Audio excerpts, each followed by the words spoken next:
Hey guys, this is Dorian from Eternal Games. In this video, I'm going to try and really detail the character Gabriel that we concepted in the first part of this video, first part of this course. And like you can see, the first step would be to clean up this surface of the mesh because it's kind of bumpy. And then I'm going to give the final details. Plus take the character's different body parts and separate them because it's a robot and it's supposed to move with the different pieces apart. You don't have to do this part technically, because when you rig the character and place the joints in the corresponding places, you can use skin paint to kind of tell the rig of the character which joint is supposed to move which part, which is a very difficult process and not what I'm going for with this game. So I'm going to take the parts, different body parts, and separate them, and after that I'm going to give a little more details. So let's get started.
Okay guys, now I'm going to start and separate the different pieces. I'm going to show you how to do one of them, and I'm going to fast forward through the whole thing. So I'm sure there's more ways to do this, but the way I usually do it is that I mask the part I want to separate, and you can use any masking tool for this.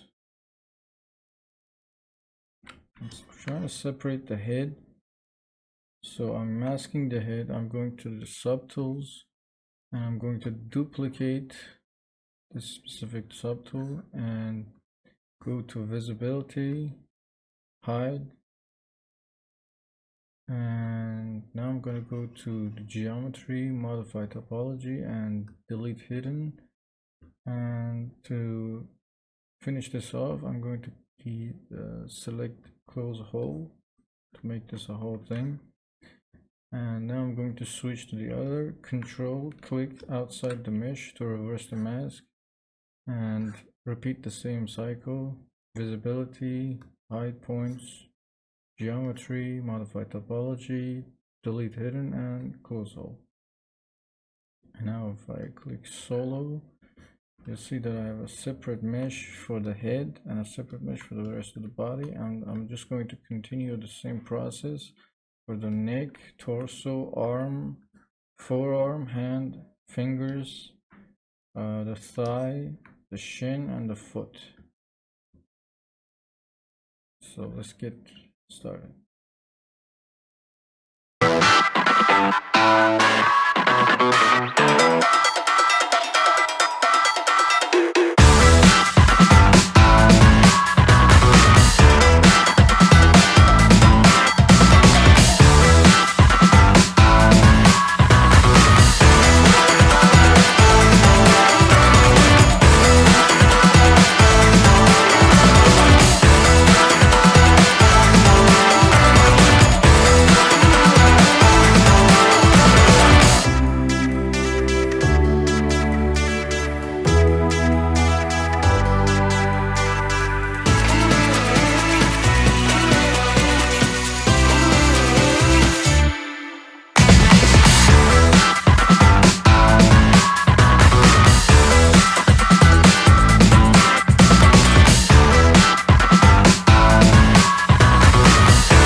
Okay guys, so I'm done separating the parts. The only thing missing is the fingers, which I'm gonna have to work on it a little bit more before I separate them.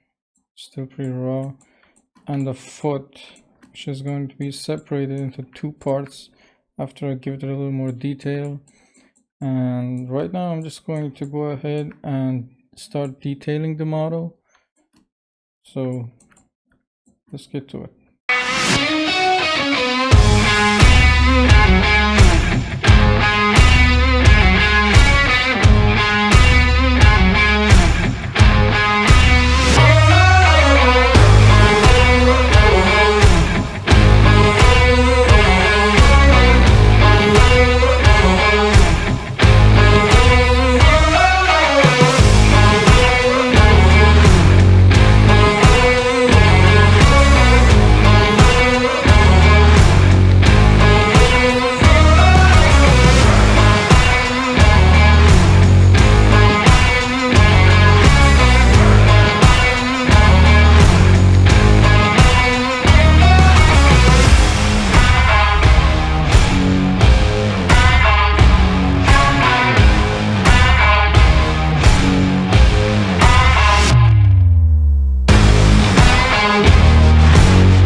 Okay guys, now I'm all done with the high poly model.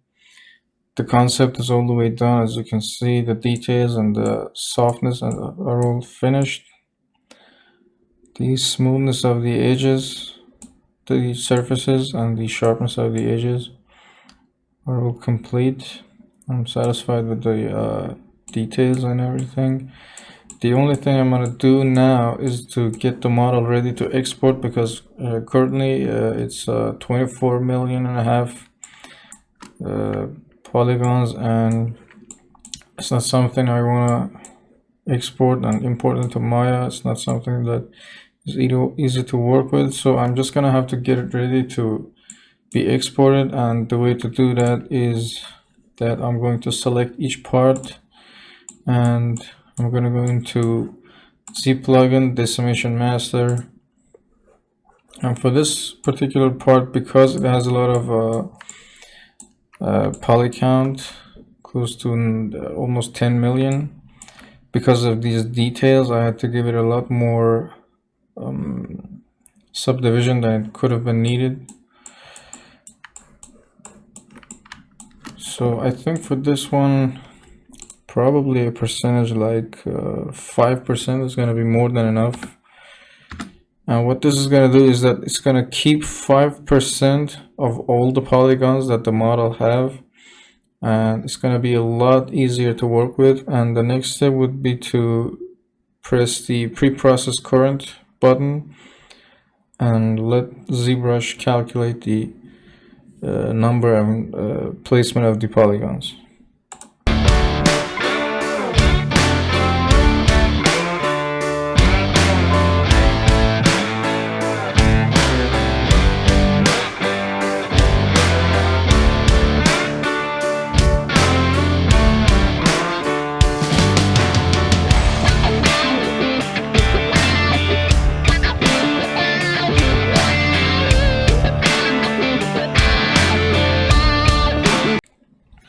Okay, now the plugin did all the calculations, but technically nothing has happened to the model just yet.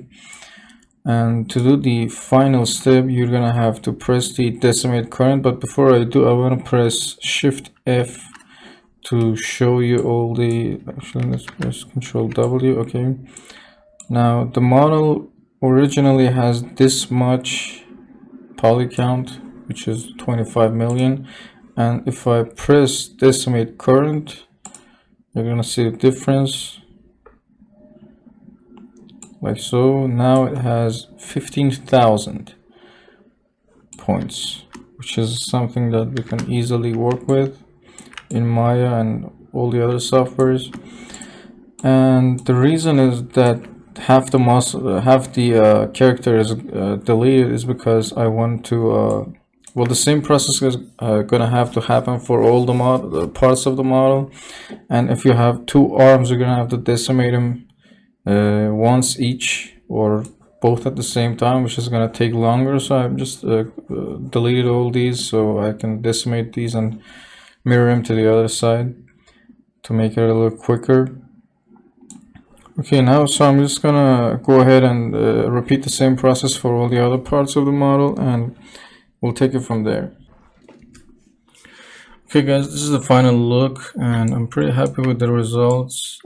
As you can remember, we had about 26 million polygons, and we're all down to around 7 million, which is fine. We can pretty much work with that. And the reason that still has 7 million is because this is a pretty important character in the game, and I needed to have a lot of information on it, a lot of resolution. So I'm still leaving this pretty high. You can go much lower than 7 million if you want, and that's only because I didn't even decimate some of the parts because they weren't that overly subdivided. So this is gonna work fine. And in the next video, I'm going to show you how to retopologize and UV the character to get it ready to be UV textured, and for the rigging of the character. So see you in the next video.